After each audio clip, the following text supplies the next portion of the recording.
Praise the Lord. परमेश्वर भजन संगीता 33 का 8 से बात किया मुझसे। सारी पृथ्वी के लोग यहोवा से डरे, जगत के सब निवासी उसका भय माने।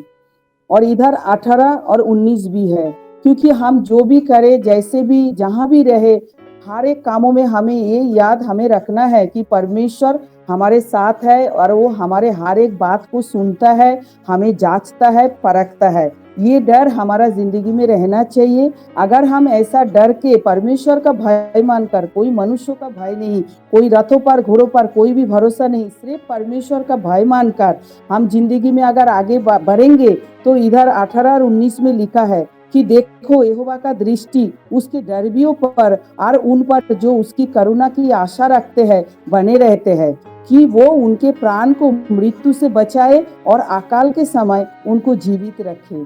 अगर हम परमेश्वर का भय मानकर हम जिंदगी में आगे बढ़ेंगे, तो परमेश्वर हर एक विपत्ति संकट से जो भी संसार में हो रहा है वो हमारा जिंदगी में आने नहीं देगा। और कितना भी अकाल और संकट का समय हो, परमेश्वर हमें जीवित रखेंगे। तो लॉर्ड, मुझे वो 18 और 19 वाक्य छुआ। देखो, यहोवा की दृष्टि उसके डरवैयों पर और उन पर जो उसकी करुणा की आशा रखते हैं बनी रहती है, कि वह उनके प्राण को मृत्यु से बचाए और अकाल के समय उनको जीवित रखे। तो परमेश्वर की आत्मा ने मुझसे ऐसा अभी बात किया कि परमेश्वर की दृष्टि किस पर रहती है? जो उस पर भय करता है और जो उसकी करुणा पर आशा रखती है। तो मैंने देखा कि इस महामारी के टाइम में परमेश्वर अपने बच्चों की कितनी देखभाल की है। उसकी दृष्टि सही में हम सारे उनके बच्चों पर है, जो उसे पुकारते हैं, जो उसे सच्चे दिल से पुकारते हैं, उसके ऊपर परमेश्वर की दृष्टि है।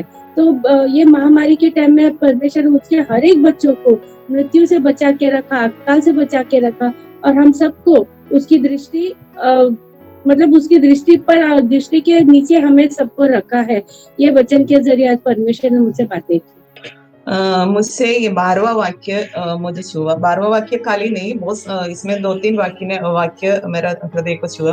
क्या ही धन्य है वह जाति जिसका परमेश्वर यहोवा है, और वह समाज जिसे उसने अपना निज भाग होने के लिए चुन लिया हो।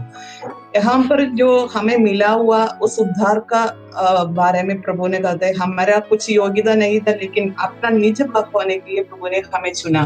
तो हम क्या करना चाहिए, उसका 2-3 वचन में लिखा है, हम वीणा बजाकर स्तुति करते हुए हमेशा परमेश्वर को डर के मतलब इतना डरना बोले तो हम प्यार करते, हमारे पिता से हमको डर भी है, हम प्यार भी करते हैं। तो प्रभु का यहाँ पर जो लास्ट वाक्य में कहा है कि उसका करुणा के लिए जो भी व्यक्ति उसका दया के लिए प्रार्थना करते, उसको इधर भरोसा भी परमेश्वर देता है, हमें चुन लिया, हम लोग को भरोसा देते हैं कि वो अंत तक हमें संभालने के लिए, हमारा हर जरूरतों को पूरा करने के लिए प्रभु महान है। और हमें मिला हुआ उस उद्धार का बारे में लिखा है, जो अब्राहम, इसहाक, याकूब को मिला हुआ, उन्हें चुन लिया था। तो प्रभु ने अपना निज होने के लिए भी हमें भी चुन लिया है, हमारी योग्यता के अनुसार नहीं, उसका प्यार का अनुसार। भजन संहिता 33 का ऐसे छूने लायक वचन बोले तो हर एक वचन इसमें मतलब अभी का समय में हमें छुआ है, मेरा मन को छुआ है। लेकिन बोलने के लिए अगर बोले तो पहला ही वचन जो है, हे धर्मियों, यहोवा के कारण जय जयकार करो, क्योंकि धर्मी लोगों की स्तुति करना शोभा देता है। अभी समय में कभी कभी ऐसे सिचुएशन होता है कि आधी रात को ही नींद खुल जाता है, परमेश्वर का आत्मा अगुवाई देता है उसका धन्यवाद करने के लिए, क्योंकि मतलब जो सिचुएशन दुनिया का है, लेकिन प्रभु का आत्मा ऐसे दिखाता है कि हमें जैसे अलग करके रखा है, क्लियर डिफरेंस दिखता है। वो मुझे बहुत सारे दिनों से ऐसे महसूस हो रहा है कि परमेश्वर का आत्मा हमें मतलब ये बताना चाहते हैं कि क्लियर दुनिया के अलग करके रखना, वो हमें, मुझे तो क्लियरली दिखता है कि परमेश्वर का बच्चा होने का जो मतलब दुनिया से अलग करके रखना, जैसे इजराइल जाति को अलग करके प्रोटेक्शन करके रखता था, वो मुझे क्लियरली दिखता है इन दिनों में। और मैं इन दिनों में एक भाई से बात कर रहा था, वो बोला भाई तुम लोग जितना पवित्रता में चलोगे उतना डिफरेंस तुम देख पाओगे, उतना पवित्र परमेश्वर का जो अभिषेक है, परमेश्वर दुनिया से अलग किया है, उतना तुम महसूस कर पाओगे। तो ये वचन जो है जब मैं पढ़ रहा था, ये धर्मी यहोवा का कारण जय जयकार करो, क्योंकि धर्मी लोगों को स्तुति का शोभा देता है। तो परमेश्वर की जो धार्मिकता है, जो परमेश्वर दिया है, उस कारण हम जो धर्मी बने, हमारे खुद के कारण नहीं, लेकिन परमेश्वर की धार्मिकता जो हमें दिया, उस कारण हमें शोभा देता है कि परमेश्वर का हमेशा स्तुति करना, उसका महिमा करना। तो ये वचन से मुझे परमेश्वर का आत्मा वार किया। और वो जो लास्ट का 2 वचन है 21 और 22 का, हमारा हृदय उसके कारण आनंदित होगा, क्योंकि हमने उसको पवित्र नाम का भरोसा रखा है। यहोवा, जैसी तुझ पर हमारी आशा है, वैसी तेरी करुणा भी हम पर हो। तो उस पर जो भरोसा रखता है वो हमें आनंदित होगा, भले इस दुनिया का सिचुएशन कुछ भी हो। मैं ये मानता हूँ कि परमेश्वर का आत्मा मुझे ऐसे कहा है कि तू दुनिया का सिचुएशन कुछ भी, तो मेरे साथ जुड़े रहेगा तो फिर भी तू आनंदित होगा। इसके लिए परमेश्वर का मैं धन्यवाद करता हूँ। आमीन। क्या वही धन्य जाति के जिसका परमेश्वर पे यहोवा है, और वह समाज जिसे अपना निज भाग होने के लिए चुना है। परमेश्वर ने सबको चुना है, लेकिन बहुत से कम लोग, सबको बुलाया है लेकिन कम लोगों को चुना है। परमेश्वर वहाँ सभी को बुलाते हैं, लेकिन चुना है कम लोगों को। तो इसीलिए परमेश्वर का हम बहुत धन्यवाद भी करते हैं। और ये 19वां वचन है 18-19 वाला, कि वह उनके प्राण को बचाए और अकाल के समय उनको जीवित रखे। आज के तारीख में महामारी से हर सबके दिलों को परमेश्वर ने, हमारे प्रभु में जितने भी लोग हैं उतनों बचा के रखा है। आज सबको बचा के महामारी से रखा है, और कोई भी पीड़ा हम तक आने नहीं दी। ये मेरे को वचन से 5 आयत से देखेगा तो सारे धरती प्रभु का महिमा से भरा हुआ है। और 6वां आयत से 9वां आयत तक देखे तो 6 से 9 तक देखेगा तो सृष्टि के बारे में बताया, क्रिएशन। यहोवा का वचन का द्वारा सब कुछ बन गया है। आकाश और आकाश में जो सेना है वो सब उनका श्वास का द्वारा बन गया है। हालेलुया। समुद्र का बाधा। और 9वां आयत देख लीजिए। 9वां आयत वो मुझसे बात की एक आयत है। उन्होंने आज्ञा दी और वैसे ही हुआ। हालेलुया। उन्होंने जो कल्पना दी वो वैसे ही स्थापित हो गया। उन्होंने जो बात बताया वैसे ही हो गया। उन्होंने जो कल्पना दिया वैसे ही स्थापित हो गया। आज सूर्य ने अगर कुछ भी कहा तो कहेगा तो वैसे ही होने वाला है। उनका मुंह से एक शब्द बाहर आएगा तो वो शब्द उसका कार्य बिना करके वापस लौटेगा नहीं। इसे भविष्यद्वक्ता ने कहा दे, परमेश्वर का मुंह से निकला हुआ वचन बिना उसका कार्य करके वापस लौटने वाला नहीं। इस वचन को आज सुबह हम पकड़ के प्रार्थना करेंगे, प्रभु एक शब्द मेरे लिए अगर आपका मुंह से आएगा वो वैसे ही होने वाला है, वैसे पूरा होने वाला है। सृष्टि का आरंभ में जो कुछ भी नहीं था उस समय में परमेश्वर का मुंह से एक शब्द आया। वो एक शब्द से सब कुछ उन्होंने बनाया। हालेलुया। He created everything. उजियारा नहीं था। सबसे पहले बाइबल का शुरुआत में परमेश्वर ने कहा उजियाला हो। जहां अंधकार है उधर उजियाला हो।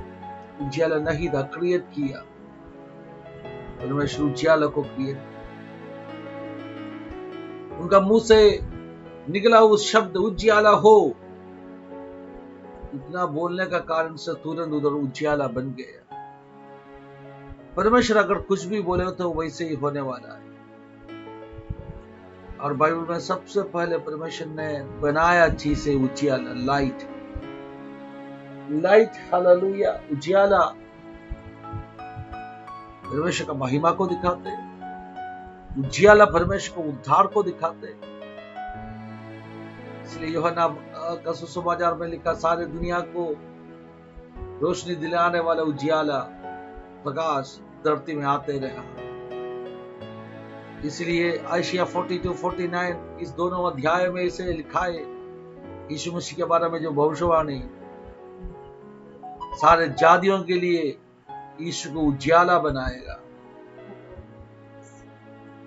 इसलिए लूका 4 में और यूनानी में भी इस आयत तो लिखा है, हालेलुया, सबुलून नफ्ताली देश है, जिस देश अंधेरे में था उसके ऊपर एक हालेलुया रोशनी, एक उजियाला चमका। उजियाला अंधकार को हटाने वाला चीज है। सो बाइबल में सबसे पहले क्रिएट किया, परमेश्वर ने बनाया एक वस्तु, एक चीज है उजियाला। अपना जीवन में भी जहां अंधकार से भरा हुआ है उस जगह प्रभु उजियाला बनाना चाहता। Wherever there is darkness, wherever there is the action, wherever there is the works of the darkness, जहां भी अंधकार का कामों में, उस जगह में प्रभु उजियाला को बनाना चाहते। से प्रार्थना करो, प्रभु जी मेरे जीवन में उजियाला बना दीजिए, जो है नहीं उसको बना दीजिए। नया नियम में हम देख सकते हैं काफी लोग यीशु के पास आके कहा, गुरु अगर आप एक शब्द कहेगा तो, ज्यादा नहीं, एक शब्द आप बोलेगा तो। लासर का बहनों यीशु से वही कहा, अभी भी आप एक शब्द कहेगा तो, अभी भी आप पिता से मांगेगा तो क्या होने वाला है? असंभव है लेकिन संभव होने वाला है। आप एक शब्द कहेगा तो मेरा दास चंगा होने वाला है। आप एक शब्द कहेगा तो मेरा बेटा चंगा होने वाला है। आप एक शब्द कहेगा तो जो है नहीं है वो बन जाने वाला है। सुबह प्रार्थना कर दीजिए, अगर आपने एक शब्द कहेगा तो सारे परिस्थिति के बदलने के लिए वो एक शब्द काफी है। और आगे प्रभु ने मुझे छुआ और दूसरी एक बात है, उसका 13वां आयत से इसे लिखा है, यहोवा परमेश्वर सबके ऊपर नजर रखा है। कुछ लोगों के ऊपर नहीं, सारे इंसान के ऊपर यहोवा परमेश्वर ने नजर रखा है। स्वर्ग से वो देख रहे, इंसान को देख रहे हो। 14वां आयत में वापस कहा, सारे पृथ्वी के ऊपर, सारे जातियों के ऊपर, सारे लोगों के ऊपर उन्होंने दृष्टि लगाया है। हालेलुया, सारे दुनिया का लोगों के ऊपर परमेश्वर ने दृष्टि लगाया है। लेकिन 18वां आयत में कहा,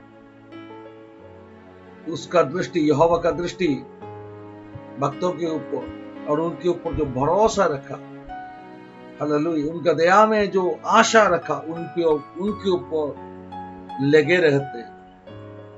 प्रभु का नजरों का सामने सब कुछ है, सभी लोग, लेकिन जो उन पर भरोसा रखा, जो उन पर आशा रखा, जो उनका भक्त है, उनके ऊपर उसका नजरों लगे रहते हैं। हालेलुया। और उन्होंने क्या करेगा? वैसे लोगों को जो भक्त है, जो उन पर आशा रखा है, उनका आशा कभी टूटने के लिए नहीं देगा, वैसे लोगों को, उनका प्राण को प्रभु ने मृत्यु से बचाएगा, अकाल से उन्होंने क्या करेगा? हालेलुया, उनको जीवित रखेगा, अकाल में उनको संभालेगा।